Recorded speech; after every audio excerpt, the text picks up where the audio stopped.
The night fell like a heavy sheet of black silk, wrapping the quiet Lin family fort in shadows. My home wasn't the top sect in the martial arts world, but we had deep roots and a solid reputation. I loved the way the moonlight hit the curved roofs, casting mysterious shapes across the high walls that protected us. I was only 10 years old back then. I was a clever kid, or so everyone said. That night, I was running through the courtyard, swinging a wooden sword I'd made myself. I imagined I was a great hero, ready to conquer the world. To me, the fort was just one big playground. Don't run so fast. You'll fall. I turned to see my mother, Madame Lin. She was beautiful and gentle, looking at me with so much love in her eyes. She wore a light blue dress that seemed to glow in the dark. Mother, when I grow up, I'm going to be a powerful hero just like father, I said, running to her side and looking up with a serious face. I'll protect the Lin family. She rubbed my head and smiled. I know you will. You'll be a great hero. But right now it's late. You need to rest. You can play more tomorrow. I didn't want to stop, but I nodded and followed her toward my room. I kept looking back at the courtyard, not wanting the night to end. Just as we stepped inside, a dark shadow flickered across the sky like a giant bat. Then, I heard a faint sound from outside the walls. It sounded like footsteps. The guards at the gate noticed it too. They gripped their weapons, eyes scanning the darkness.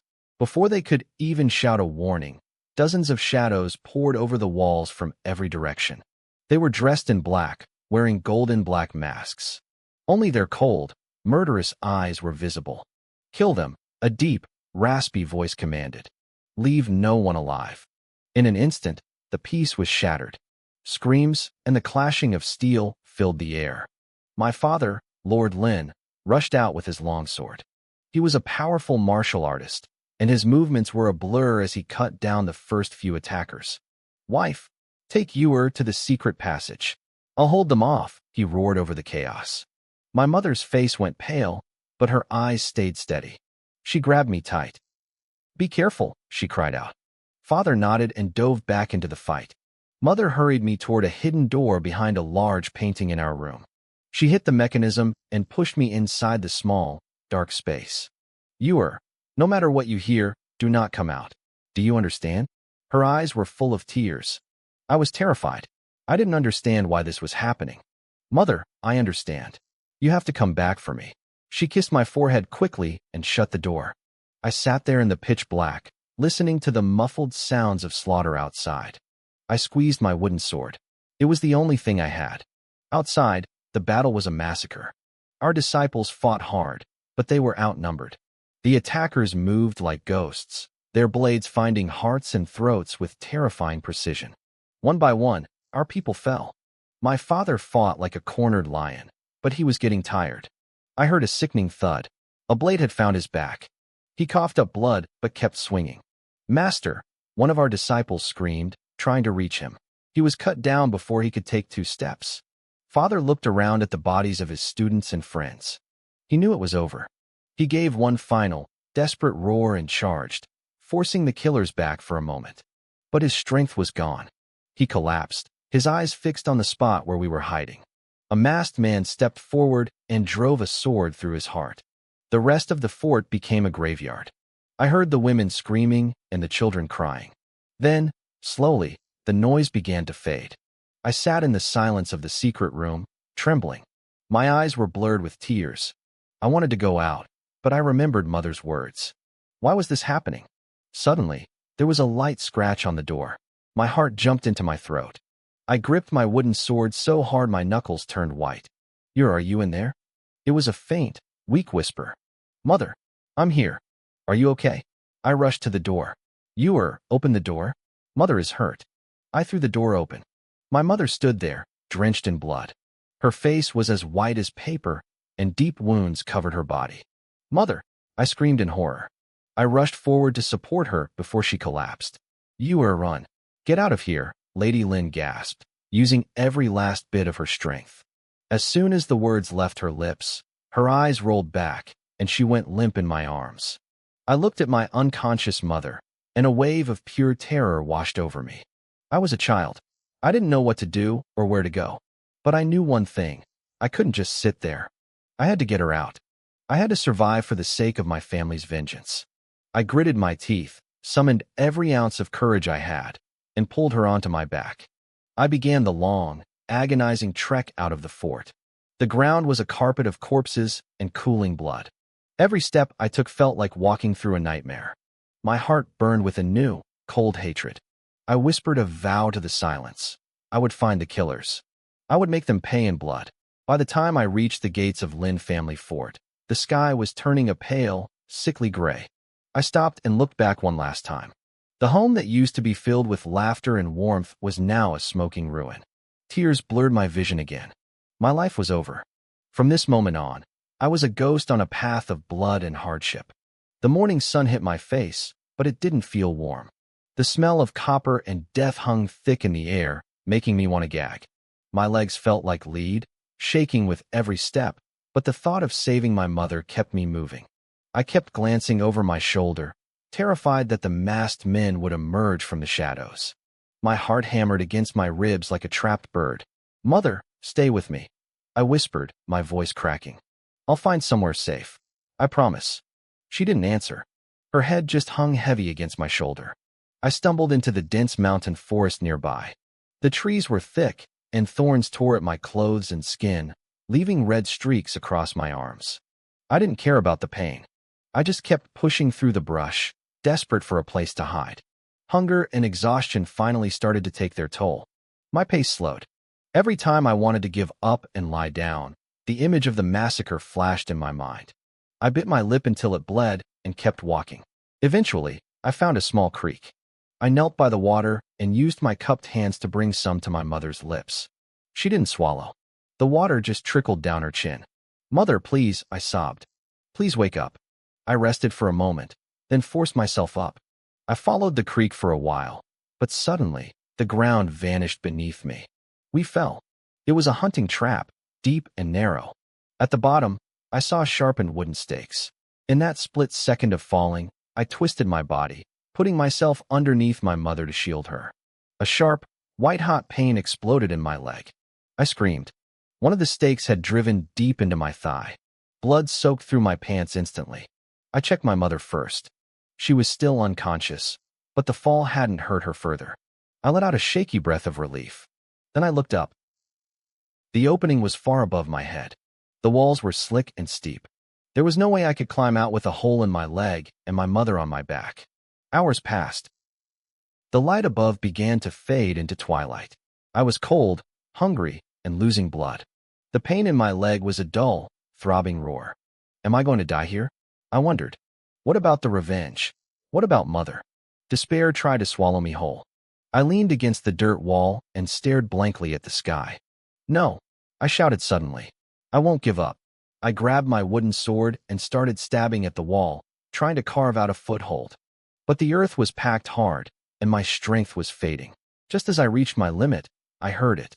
A soft crunching sound. Footsteps. "Help!" I screamed with everything I had left. "Please, is anyone there? Help us!" A shadow fell over the trap. An old man peered down at me. He looked kind, wearing a tattered robe with white hair and sharp, observant eyes. "Child, how did you end up down there?" he asked. "Bad men. They attacked us," I sobbed. "My mother is hurt. Please, Grandpa, save her. I don't care about me. Just save her." The old man's expression softened into pity. "Don't worry, little one. I'll get you out." He disappeared for a moment and returned with a sturdy rope. He lowered it down and instructed me on how to tie it around us. With surprising strength, he hauled us both up to the surface. As soon as my feet hit solid ground, my knees buckled. The old man caught me before I hit the dirt. "Thank you," I whispered, clutching his sleeve. "Thank you so much." "I live in these woods," he explained with a small smile. "I gather herbs for a living. I heard your cries while I was heading home." I pointed to my mother, my eyes pleading. "She's dying. Can you help her?" He checked her pulse and frowned. "She's lost a lot of blood. We need to move fast. My hut is close by." I pulled her onto my back again, and we followed him deeper into the forest. After what felt like an eternity, we reached a small, simple shack surrounded by the sweet scent of drying herbs. He had me lay her on a bed and immediately went to work. He crushed fresh leaves into a paste, applied them to her wounds, and wrapped them in clean cloth. Her condition is stable for now, he said, wiping his hands. But she needs rest. And so do you. I looked at my mother's bandaged form and finally felt a tiny spark of hope. I nodded, the exhaustion finally winning, and let my eyes close. I sat down by my mother's bedside. Before long, exhaustion pulled me under. In my dreams, I was back at Lin family fort. I saw the smiles on my family's faces. I heard their laughter ringing through the halls. Everything was beautiful. Everything was perfect. But then, the world turned cold. Dark shadows burst through the gates. The slaughter began. I watched in horror as the blood started to flow. I tried to scream, to rush forward and stop them, but my body wouldn't move. I was forced to watch as my kin fell one by one into pools of red. The pain and despair were suffocating. No, I shrieked, bolting upright. I was shaking, my forehead drenched in cold sweat. My eyes were wide with a lingering terror that wouldn't fade. "Child, what's wrong?" The old man heard my cry and hurried into the room. "Grandpa," I sobbed, my voice cracking. I dreamed of the massacre at Lin family fort again. He sat beside me and gently patted my shoulder. "Don't be afraid, little one. It's over now. You have to be strong. You have to live so you can avenge your family." I wiped the tears from my face and nodded. My grief was still there, but a spark of cold determination flickered in my eyes. "I will, Grandpa. I promise I will." From that day on, my mother and I stayed in the old man's hut. Under his careful watch, her wounds slowly began to heal. As the days passed, my own strength returned. I started helping him, learning the names of herbs and the basics of medicine. But I never forgot my mission. Every day, I carved out time to practice my martial arts. I didn't have a real sword anymore, so I used a wooden one. I swung it until my arms burned, refining every movement. The old man watched me closely. He taught me that martial arts weren't just for revenge, they were for protection of oneself and of others. I learned to control my temper. I grew steadier, harder, and more resilient. Time passed, but the hatred in my heart didn't fade. It deepened. I knew I had to become powerful to make the killers pay. The old man's kindness became the fuel that kept me moving forward. I would look out at the distant sky and make a silent vow. One day, I would rebuild the glory of the Lin family. I was on a new journey now. It was a path through a strange forest, full of hardship, but also full of hope. Eventually, I grew curious about the man who saved us. One afternoon, while he was sorting herbs in the yard, I finally asked, "Grandpa, have you always lived here alone? How do you know so much about medicine and fighting?" He paused, a faint smile playing on his lips, as if he were looking back at another life. "Child, my name is Xianfeng. I was once part of the martial world myself. When I was young, I traveled everywhere, seeking masters and learning all I could. But after certain things happened, I chose to hide away here." My heart skipped a beat. "Grandpa Xianfeng, you must be incredible. Can you teach me? I want to avenge my family." He went silent for a long time, studying the fire in my eyes. "The world is a dangerous place, child. Violence isn't always the answer. But I pity what happened to you. If you truly wish to learn, I will teach you. But you must promise me one thing. You will never use your skills for evil." I nodded eagerly. "I promise. I only want justice for my parents and my clan." "Fine," he said. "We start tomorrow. But be warned, training is brutal. You must be prepared." I almost jumped with excitement. I'm not afraid of hard work. I'll do whatever it takes. That night, I couldn't sleep. My mind was racing with visions of the future, imagining the day I would finally be strong enough to face my enemies. The next morning, before the sun even cleared the horizon, I was out in the yard. Xianfeng was already waiting for me. "First, we build the foundation," he said firmly. "Today, you practice the horse stance." I took the position, sinking my weight low. At first, it felt easy. But within minutes, my legs began to tremble. Sweat poured down my face, stinging my eyes. "Stay still. Don't move," he barked. I bit my lip and endured it. I knew this was the first step. If I couldn't master the basics, I would never master the sword. Minutes felt like hours. My muscles screamed in agony, but I refused to collapse. Finally, after an hour, he told me to rest. "How do you feel?" he asked. I rubbed my aching thighs. "I'm tired, Grandpa, but I can keep going." He nodded, looking pleased. Your willpower is better than I expected. Next, we practice your breathing. Over the following weeks, Xianfeng began my systematic training. He started with basic punches and kicks, making me repeat every strike thousands of times until the movements were instinctive. Once my foundation was solid, he moved on to internal energy, Nigong. Internal power is the root, he explained. Without it, your strikes are just empty shells. He showed me how to guide the breath through my meridians.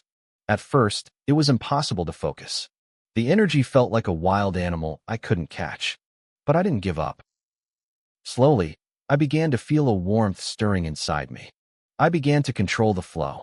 He even taught me the basics of Qigong, lightness skills. This will make you agile, he said. In a fight, it's better to be where the blade isn't. I watched him glide across the grass like a leaf in the wind. I was desperate to move like that. Under his patient guidance, I changed. My body grew lean and strong. My reflexes sharpened. But Xianfeng didn't just teach me how to fight. He taught me how to be a person. He spoke of integrity, kindness, and responsibility. Child, he would say, martial arts can make you a god or a monster. Without character, you are just a stray blade. We learn to fight so that we can protect. We don't train to bully the weak, old Xianfeng told me. I took those words to heart. I made sure my actions reflected his teachings every single day. I looked for ways to help around the house. I chopped wood, hauled heavy buckets of water, and swept the courtyard until it was spotless. Living with the old man taught me more than just how to fight. It taught me respect and compassion. One afternoon, while I was gathering herbs on the mountain, I found a wounded rabbit. It was shivering and bloody. I picked it up carefully and brought it home to bandage its wounds. When old Xianfeng saw me tending to the small creature, he smiled. You did well, child, he said softly. All things have a spirit. We must be kind to every living thing. Under his influence, I was changing. I wasn't just a fighter anymore. I was becoming a person of character. I felt a deep sense of gratitude toward him. I knew that without his help, I probably wouldn't even be alive, let alone learning the skills I needed to avenge my family. I didn't want to let him down. I pushed myself harder every day. Even after I finished the tasks he set for me, I added extra training sessions. At night, while the rest of the world slept, I stayed in the courtyard. I practiced my punches and refined my internal energy under the moonlight. Hard work paid off. As time passed, my skills grew sharper. I could handle myself in a real fight now. My internal power felt deep and solid. I could even lift massive boulders with ease. Old Xianfeng watched my progress with pride, but he kept me grounded. You've made great strides, child. But don't get arrogant. The world is full of masters. You still have a long way to go. I nodded. I know, Grandpa. I'll keep working. I'll become a true master and get justice for my family. One day, while I was tidying up the old man's room, I stumbled upon a tattered book. I opened it out of curiosity and found records of advanced martial arts techniques and legends of the martial world. Excited, I ran to show him. Grandpa, look. This book seems to have some incredible techniques in it. He took the book and flipped through the pages. A look of surprise crossed his face. I got this when I was young, he muttered. The techniques inside are indeed powerful, but they are dangerous. If you try to learn them without enough strength and experience, you could lose your mind or destroy your body. My heart sank a little, but I knew he was right. Then when can I learn them? He thought for a moment. When your foundation is strong enough, I'll consider it. For now, focus on what I've already taught you. I handed the book back. I was disappointed, but I wasn't going to rush. Over those months, we became more than teacher and student. We were like grandfather and granddaughter. He cooked for me and mended my clothes. I took care of him and told him stories about the world outside. Then, old Xianfeng got sick. I was terrified. I stayed by his side day and night, cooking his meals and brewing his medicine. I didn't leave his bed until his fever finally broke. Thank you, child, he said, his voice weak but warm. If it weren't for you, these old bones might have given up. I squeezed his hand. Don't say that, Grandpa. You've done everything for me. Taking care of you is the least I can do. Our bond only grew stronger after that. We lived a quiet, beautiful life in that hidden forest. But as my strength increased, so did my longing for the future. I knew the day would come when I had to leave this peace behind. Grandpa, once I'm strong enough, I'm going to find the people who destroyed my family. Do you think I can succeed? He looked at me with encouragement in his eyes. I believe you will. But the world is a treacherous place. Stay alert. Don't trust easily. And remember to protect yourself while you seek your revenge. I will, I promised. And once it's over, I'll come back here to live with you. He smiled and nodded. Good. I'll be waiting. With my heart full of hope and gratitude, I kept training. I could feel my destiny shifting. I was ready for whatever challenges lay ahead. The next morning, the first rays of sunlight pierced through the mist. I was already in the courtyard, dressed in my simple training gear. My gaze was steady. My passion for martial arts had only deepened, and the fire of revenge burned hotter than ever. Are you ready, you?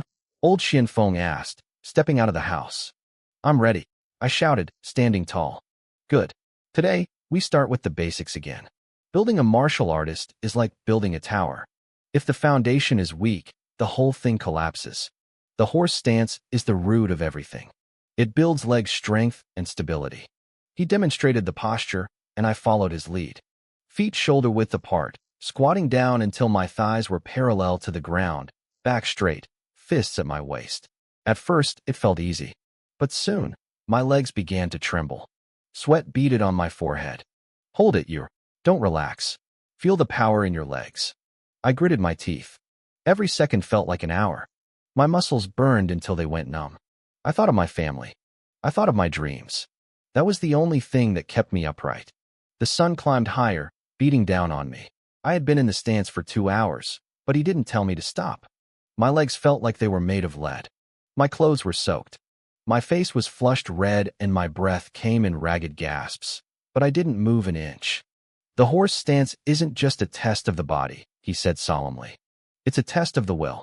Only those with a strong will can survive the path of a martial artist. I nodded, my voice strained. I understand. I won't quit. I held the position for another half hour. Old Xianfeng finally gave me the signal to stop. I collapsed onto the dirt, my butt hitting the ground hard. I gasped for air, my lungs burning.